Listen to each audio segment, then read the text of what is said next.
Hello everyone. So we are discussing previous year questions of the chapter Biotechnology and its applications and the topic transgenic animals. In today's session we are going to discuss a short answer type question of 2 marks which was asked in the CBSE Board All India Examination 2014. So the question is, how have transgenic animals proved to be beneficial in A. Production of biological products and B. Chemical safety testing. तो बेटा इस question में हमें बताना है कि transgenic animals A.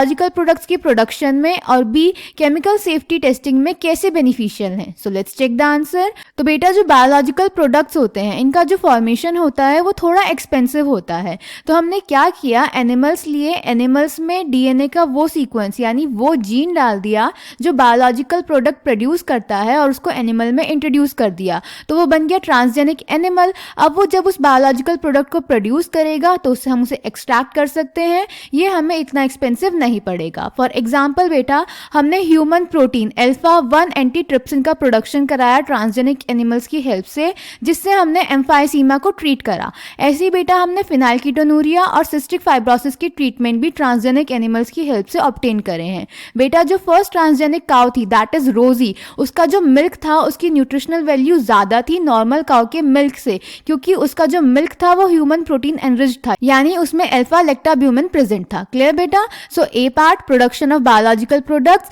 Medicines required to treat certain human diseases can contain biological products, but such products are often expensive to make. Transgenic animals that produce useful biological products can be created by the introduction of the portion of DNA or genes which codes for a particular product such as human protein alpha 1 antitrypsin used to treat emphysema. Similar attempts are being made for treatment of phenylketonuria and cystic fibrosis. In 1997, the first transgenic cow, Rosie, produced human protein-enriched milk 2.4 grams per liter. The milk contained the human alpha-lactalbumin and was nutritionally a more balanced product for human babies than natural cow milk. Clear बेटा. Then second, chemical safety testing में बताना था. बेटा chemical safety testing को हम toxicity testing या फिर safety testing भी बोलते हैं. इसमें हम क्या करते हैं, जो transgenic animals होते हैं उनमें ऐसे genes डाल देते हैं जो उन animals को ज़्यादा sensitive बना देता है टॉक्सिक्स के लिए. फिर उनको टॉक्सिक सब्सटेंस से एक्सपोज करते हैं और चेक करते हैं कि उनका क्या इफेक्ट हो रहा है. इसकी मदद से हम टॉक्सिसिटी टेस्टिंग को जल्दी कर सकते हैं. क्लियर.